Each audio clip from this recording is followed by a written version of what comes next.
oh Shersha, you have come. Don't try to come up, otherwise you'll have a tough time. And that was the time they gave us a challenge. And my guys, they went wild. How dare a Pakistani troop can challenge us. आजकल social media के ऊपर देश को छोटी सी बात पर लोग गाली देना शुरू कर देते हैं। जरा सोचो उन जवानों के बारे में जो 18,000 फीट की ऊंचाई पर -40 डिग्री सेल्सियस के टेम्परेचर पर गोलियों की बारिश में लड़ रहे थे, सिर्फ इसलिए ताकि भारत माता की 1 इंच जमीन भी किसी और के पास ना जाए। ये वीडियो सिर्फ एक ट्रिब्यूट नहीं है, बल्कि एक रिमाइंडर है कि आज के दिन हमें उसको क्यों याद करना चाहिए। चलो ठीक है यार, एक वॉर था, युद्ध था, हो गया। नहीं, आज के टाइम पे वो किस तरह से रिलेवेंट है और हमें उसके बारे में बात क्यों करनी चाहिए, वो आप इस वीडियो में जरूर जानेंगे। मई 1999 पूरा देश वर्ल्ड कप के फीवर में था, लेकिन पाकिस्तान ने एक और गंदी चाल चल दी।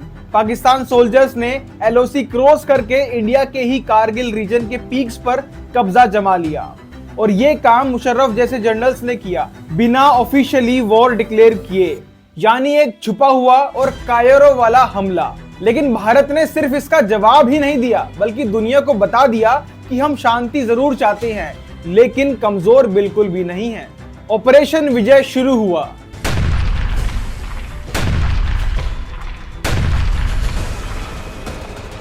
16,000 से 18,000 फीट की ऊंचाई, ऑक्सीजन का लेवल बिल्कुल आधा, टेम्परेचर -10 डिग्री से -40 डिग्री तक, steep rocks, glacier, machine guns जो उनकी तरफ तनी हुई थी, एनिमी ऊपर से हमला कर रहा था और सोल्जर्स नीचे से चढ़ाई कर रहे थे।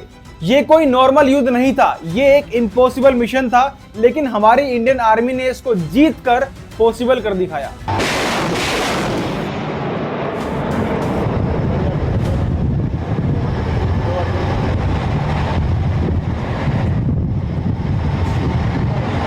विक्रम बत्रा टाइगर हिल जीता और डायलॉग दिया, ये दिल मांगे मोर।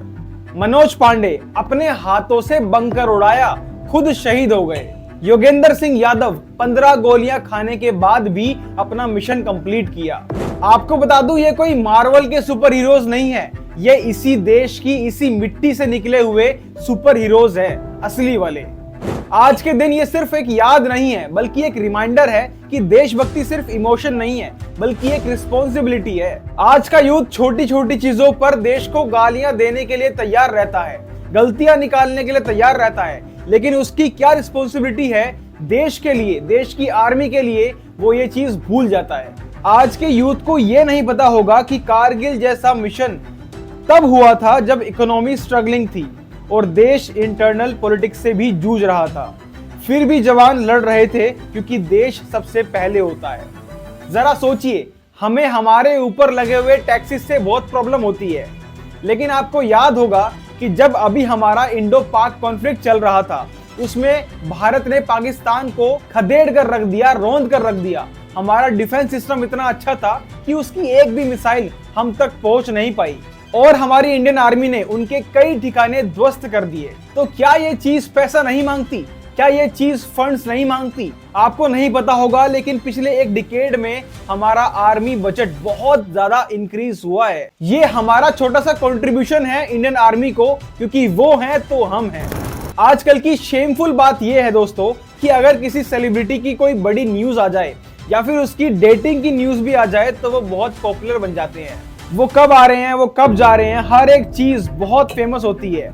लेकिन कारगिल विजय दिवस पर सिर्फ कुछ लोग एक फॉर्मल सा ट्वीट कर देते हैं और उनकी रिस्पॉन्सिबिलिटी देश के प्रति खत्म हो जाती है।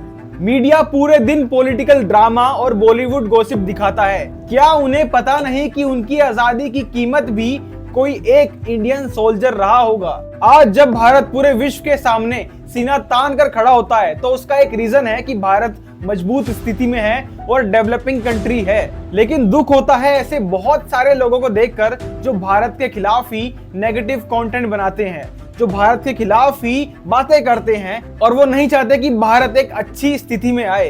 तो इस 26 जुलाई को, वैसे जरूरी नहीं, आप कभी भी ये बातें कर सकते हो, अपने दोस्तों के साथ सिर्फ इंस्टाग्राम पोस्ट ही शेयर मत करो, उन्हें विक्रम बत्रा के बारे में बताओ, मनोज पांडे के बारे में बताओ, योगेंद्र यादव के बारे में बताओ और ऐसे हजारों सैनिकों के बारे में बताओ जिन्होंने अपनी जान इस देश के हवाले कर दी।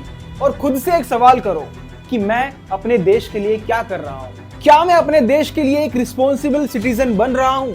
क्या मैं अपने देश को इंटरनली कमजोर तो नहीं कर रहा? क्योंकि देश सिर्फ बॉर्डर पर नहीं बनता, क्लासरूम, ऑफिसेज और देश के हर एक कोने में बनता है। आप सभी को कारगिल विजय दिवस की हार्दिक शुभकामनाएं। मिलते हैं अगली वीडियो में। जय हिंद, वंदे मातरम।